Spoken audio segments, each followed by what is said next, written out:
శుభకార్యాలకు పూజార్ల కోసం వెతుకుతున్నారా? ఇక నుండి అవసరం లేదు. పూజారీస్.com లో అతి తక్కువ ధరలకే పూజార్లను ముందే బుక్ చేసుకోండి. వెంటనే కాల్ చేయండి. నమస్కారం. మార్గశిర శుద్ధ ఏకాదశి గీతా జయంతిగా చెప్పుకుంటున్నాం. ముక్కోటి ఏకాదశిగా ప్రాచుర్యంలో ఉంది. అయితే ముక్కోటి ఏకాదశి, వైకుంఠ ఏకాదశి, ఆ రోజే గీతా జయంతి, ఆ రోజే సముద్ర మథనం జరిగిందని, శివుడు హాలాహలం తీసుకున్నాడని, భగవద్గీతని భగవానుడు అర్జునుడికి బోధించాడని చెప్తాం.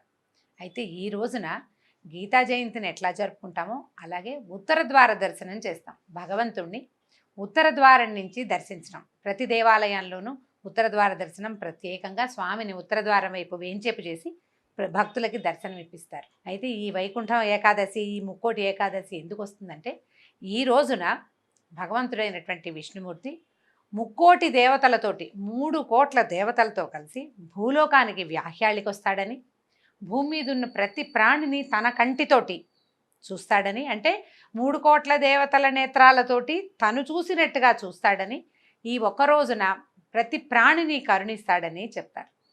ఇప్పుడు ఇలాంటి రోజున ఇదివరకటి కాలంలో అంటే నిరుడు ముందరేడు కూడా చక్కగా మనం అన్ని రకాల దేవాలయాలకి వెళ్ళి ఎవరికి అందుబాటులో ఉన్న దేవాలయంలో ఉత్తర ద్వార దర్శనం చేసాం.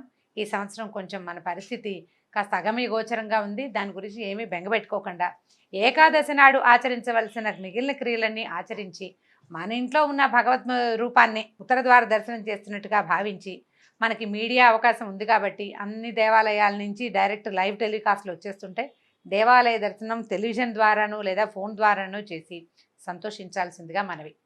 దేవాలయాలకు హైరాన్ పడి పరిగెత్తకండి. ఎక్కువ మంది జనం ఉన్న చోట ఇప్పుడు ఏదో సెకండ్ వేవ్ వచ్చిందన్న భావన కూడా ఒకటి లోనవుతున్నారు, చెప్తున్నారు, అట్లా చెప్పబడుతుంది. భయపడే పరిస్థితుల్లో భక్తిని ప్రదర్శించకూడదు. భయము భక్తి కావాలి మనకి, కాకపోతే రెండు ఒక చోట కొంచెం కష్టం అవుతాయి. చక్కగా ఇళ్లల్లో కూర్చుని చూడండి. అయితే ఏకాదశి నాడు ఏం చేయాలి?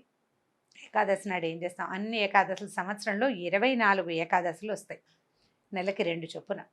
ఇప్పుడు ఈ ధనుస్సులో సంక్రమణం చెందిన సూర్యుడు మకరంలోకి ప్రవేశించే లోపల ఆ మార్గంలో, సూర్యుని మార్గంలో వచ్చే ఏకాదశి చాలా ప్రత్యేకమైనది. ధనుర్మాసంలో వచ్చే ఏకాదశి అత్యంత పవిత్రమైన ఏకాదశిగా చెప్పబడుతుంది. ఇక్కడి నుంచి మళ్ళీ ఇది సంక్రమణం చెందాక మనం ఉత్తరాయణంలోకి ప్రవేశించేస్తాం కదా. పవిత్ర ఉత్తరాయణ కాలానికి ముందొచ్చే పరమ పవిత్ర శుక్ల ఏకాదశి గురించి 2 వాక్యాల్లో ఏం చెప్తారంటే, ఈ మురాసురుడు అనే ఒక రాక్షసుణ్ణి ఈ సమయంలో విష్ణువు సంహరించాడు. అయితే ఈ ముర అనేవాడు బియ్యంలో ప్రవేశించి ఉంటాడట. బియ్యంలో ప్రవేశించిన ముర బద్ధకాన్ని, మందబుద్ధిని, భగవత్ చింతనని తగ్గించే రకంగాను ప్రవర్తన కలగజేస్తాడు. అంచేత ఏకాదశి నాడు సాధారణ ఏకాదశిలో ఎలా చేసుకున్నా చేసుకోలేకపోయినా ఈ పవిత్ర ముక్కోటి ఏకాదశి నాడు మాత్రము బియ్యం తినకూడదు. అన్నానికి భిన్నమైన పదార్థమే తినాలి. బియ్యంలోనే ఉంటాడు ముర. అందుచేత ఈ రోజున ఆహారం తీసుకోకుండా ఏకాదశి నాటి ముందు నాటి రాత్రి కూడా, దశమి నాడు ఉదయం భోజనం చేయొచ్చు, దశమి నాటి రాత్రి ఫలహారము లేదా అల్పాహారము స్వీకరించి, ఈ ముక్కోటి ఏకాదశి నాడు తులసి తీర్థం సాధ్యమైనంత లిక్విడ్ డైటే తీసుకుని, మరునాడు ఆ రాత్రి జపము, ధ్యానము, తపము లాంటివి పగలలా చేసుకుని, అంటే భగవద్ధ్యానంలో పొద్దున్న పూజ చేసుకుంటాం, తర్వాత కూడా ఇతరులతో పోట్లాడ్డాలు, మాట్లాడ్డాలు లాంటి వ్యవహారాలకు జోలికి పోకుండా భగవద్ధ్యానంలోనే ఉండి రాత్రికి జాగరణ చేసి మర్నాడు ఉదయం ద్వాదశి పారణ చేయాలని నియమం. అయితే ఈ ద్వాదశి పారణ అతిథి లేకుండా పారణ చేయకూడదు. ఏకాదశి నాడు తులసి తీర్థాన్ని తప్పక స్వీకరించాలి.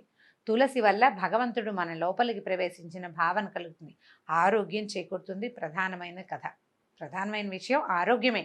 అయితే ఇప్పుడు చేయగలమా లేదా? అన్నానికి భిన్నంగా ఏం తినాలంటే ఎవరికి అందుబాటులో ఉన్నది వాళ్ళు, ఎవరికి అవకాశం ఉన్నది వాళ్ళు ఆ రకంగా ఈ ముక్కోటి ఏకాదశిని జరుపుకోవాలి. అయితే ఉపవాసం ఉండలేని వారు వృద్ధులు, బాలురు, తర్వాత గర్భిణులు, వీళ్ళంతా కొద్దిగా ఎక్కువ ఆహారాన్ని 4-5 సార్లుగా ఆహారం తీసుకున్న అన్నం తినకుండా ఉండగలిగే వ్యవహారం చూసుకోగలిగితే మంచిది. అలా కాదండి పిల్లలు కదా అని అంటే వాళ్ళ కోసం ఒక దండం పెట్టడము, ఇంకా భోజనాలు వడ్డించేసుకోవటమే. అయితే ఈ రోజున ఏం చేస్తాము? దేవాలయానికి వెళ్ళి ఉత్తర ద్వార దర్శనం చేయాలి.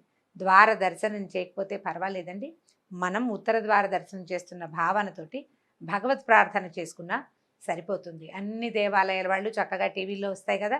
నేను మళ్ళీ చెప్తున్నానండి, అందుకనే రెండోసారి ఎందుకు చెప్తున్నారు, ముందు చెప్పారు కదా అని అడగండి. ఎందుకు చెప్తున్నానంటే దేవాలయాల కోసం ప్రయత్నం చేయకండి.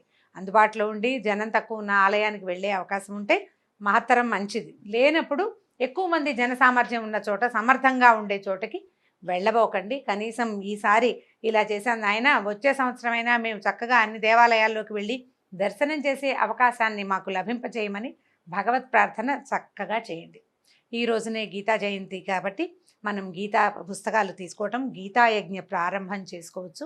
చక్కగా ఓ 2-3 పుస్తకాలు ఏమైనా తెప్పించుకొని ఎవరికైనా గీత చదువుకోండి. పుస్తక దానం చేయటం కూడా అమోఘమైన ఫలితాన్ని ఇస్తుంది.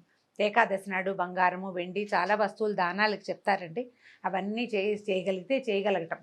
చేయలేని వారు గీతని చదవండి అని ప్రబోధించే 2 మంచి వాక్యాలైనా ఇతరులకి చెప్పండి. అది కూడా దానం కిందకే వస్తుంది. ద్వాదశి పారణ అనగానే రకరకాల ప్రశ్నలు ఉద్భవిస్తాయండి. ఏం చేయాలి, ఎలా చేయాలి అని. ద్వాదశి వేళ దాటకుండా భోజనం చేయాలి. వర్జ్య పదార్థాలైన ఉల్లి వెల్లుల్లి లాంటివి వంటకి వాడకూడదు. ఆ రోజున ఎవరైనా ఒక అతిథిని పిలిచి అతిథితోటి భోజనం చేయటం చాలా ఉపయుక్తమైంది, మంచి సంగతి అని చెప్తారు. అయితే ఇవాళ రేపు మనం ఎవరిని పిలవలేకపోతాం కాబట్టి ఎవరికైనా ఒక బ్రాహ్మణుడు కానీ, మన చుట్టుపక్కల దేవాలయాల్లో ఉన్న ఒక పురోహితుడి కోసం కానీ, లేకపోతే పురోహితుడు కాదు పూజారుల కోసం కానీ ఎవరి కోసమైనా మోయన ఇవ్వటం, స్వయం పాకం ఇవ్వటం. వెళ్ళి ఇవ్వలేకపోతాం, పొద్దున్నే కుదరదు, వాళ్ళ కోసమని ఒక ప్యాక్ చేసి పక్కన పెట్టుకోండి. బియ్యము, తర్వాత చింతపండు, మిరపకాయలు, ఒక బెల్లము, కందపిలక అట్లా ఇస్తారు. ఎవరిళ్లలో పద్ధతి ప్రకారం వాళ్ళు చేసుకోవచ్చండి. ఇదే నియమం నేను చెప్పినట్టుగానే చేయాలని ఏం లేదు. బియ్యంతో పాటు పెసరపప్పు ఇచ్చే విధానం కూడా ఉంటుంది. ఈ వస్తువులన్నిటినీ ఒక ఏర్పాటుగా చేసుకుని ఒక కవర్లో పెట్టుకుని దేవుడి దగ్గరే పక్కన, ఇది బ్రాహ్మడికి లేదా ఇది ఫలానా వాళ్ళకి, మీరు అబ్బాయి నేను బ్రాహ్మణులకి ఇవ్వనండి, ఎవరికైనా దానం చేస్తాను కావాల్సిన వాళ్ళకంటే లక్షణంగా చేయండి, ఏమీ తప్పులేదు. అన్నార్థులు అవసరమంలో ఉన్న వాళ్ళకి ఎవరికైనా దానంగా ఇవ్వచ్చు. ఏకాదశి వ్రతం పేరు పెట్టుకుని చక్కగా ఒక కవరు ఏర్పరిచి పక్కన పెట్టుకోండి. ఎవరికైనా అందుబాటులో ఉన్న వాళ్ళకి ఇచ్చి భోజనం చేస్తామంటే మహత్తరమైన సంగతి, చక్కగా చేసుకోవచ్చు చేయగలిగితే. అలా చేయలేము, మేము బ్రాహ్మణులకే ఇవ్వదలుచుకున్నామంటే అలాగే ఇచ్చుకోవచ్చు. భోజనం చేసేసేయండి. తాంబూలం మనం ఇవి పెడతాం కదా, ఎవరికైతే ఇస్తున్నామో వాళ్ళకే దక్షిణ తాంబూలాదులు ఇవ్వటం మన విధానం, మనకి ఇది సాంప్రదాయంగా ఉంది కాబట్టి ఓ తమలపాకులు, ఒక 2 వక్కలు దాంట్లో పెట్టి కొంత అమౌంట్ మీరు ఏదైనా దక్షిణ ఇవ్వదలుచుకుంటే పెద్దదిగా దక్షిణ కనపడేంత విరివిగా దక్షిణ ఇవ్వదలుచుకున్నా మీ ఇష్టం. లేకపోయినా ఒక 11 రూపాయల దక్షిణని ఎవరికి ఇస్తున్నామో ఈ వస్తువుల్ని వాళ్ళకి సమర్పించి భగవంతుడికి సమర్పిస్తున్న భావనతోటి, భగవంతుడికే భోజనం పెట్టాం, మనకు అతిథుల్ని పిలుచుకునే అవకాశం లేదు, మనమే ఉన్నాం, అలా అప్పుడు ఇట్లా చెయ్యొచ్చు. ఏ తప్పు లేదండి. చాలా పురాణాల్లో ఈ మాట చెప్పబడింది. ఆ సమయంలో ఎవ్వరు వచ్చినా వాళ్ళకి అన్నం పెట్టచ్చు, భగవంతుడికి పెట్టినట్టే. శ్రద్ధగా భక్తిగా చేసుకోవటమే. ఇందులో అదేదో చాలా విశేషంగా చేయాలి అని అనుకోకండి. ఉపవాస నియమం. ఈ ఉపవాసంలో మనం చాలాసార్లు చెప్పుకున్నాం, దుర్భాషలు ఆడకూడదు, ఇతరుల నింద పనికిరాదు, ఎలాగ మన గొప్ప చెప్పుకోకూడదు, ఇతరుల నింద చేయకూడదు, సాధ్యమైనంత దుర్భాషలు ఆడకుండా, పోట్లాటలకి దిగకుండా జాగ్రత్తగా చక్కగా రోజుని తీసుకెళ్ళిపోవాలి. ఒక్కరోజు ఇంతకి, రేపు ఒక్కరోజే కదా, ఆ ఒక్క రోజుని ప్రశాంతంగా మనం కూడా ఎవరితో పోట్లాడకుండా మాట్లాడకుండా ఉంటే ప్రశాంతంగా ఉంటుంది. చక్కగా ఏదైనా గీత పుస్తకం కనుక మనకి భగవద్గీత ఉంటే పుస్తకం తెరిచి చక్కగా చదువుకోండి. విష్ణు సహస్రనామ పారాయణ చేయొచ్చు, అది కూడా విశేషమైన ఫలితాన్ని ఇస్తుంది. సహస్రనామం చేసేటప్పుడు లక్ష్మీ అష్టోత్తరం విధిగా, సహస్రనామం 11 సార్లు చేసేవాళ్ళు కూడా ఉంటారు. ఒక్క మాటైనా లక్ష్మీ అష్టోత్తరాన్ని చదువుకుని అప్పుడు సహస్రనామాన్ని కూడా చేసుకోవచ్చు. అంత పెద్దవి చేయలేము అంటే కృష్ణాష్టకం లాంటి చిన్నవైనా చేసుకోవచ్చు. మార్గశిర మాసం ఇప్పుడు కృష్ణుడి యొక్క స్మరణ ఈ నెలలో చాలా విశేషమైన ఫలితాన్ని ఇస్తుంది. పెద్ద ఎత్తున చేయలేకపోయినా ఈరోజు ఒక మంచి రోజు, పర్వదినం, సంవత్సరానికి ఒక్కసారి వచ్చే అమోఘమైన పర్వము కాబట్టి ఈ రోజున నేను ఇలాంటి సత్ప్రవర్తన, చక్కని పద్ధతి కలిగి ఉంటాను అన్న భావనతోటి మీకు చేతనైనంత ఉపవాసము, చేతనైనంత ధ్యానము, దానము కూడా చేసుకోండి. దానివల్ల విశేషమైన ఫలితం కంటే భగవంతుడు మనకి మెచ్చి ఇచ్చే, మనకి కావలసిన ఫలితం తప్పకుండా దొరుకుతుంది. ఈ రకంగా మనం ముక్కోటి ఏకాదశిని చక్కగా ముందుకు తీసుకెళ్దాం. భాగవత కథాసుధ ఎలాగో వస్తుంది, భాగవత కథ వినండి. ముక్కోటి ఏకాదశిని గురించి విని మీ వీలు వెంబడి వ్రతాన్ని చేసుకోండి. నమస్కారం.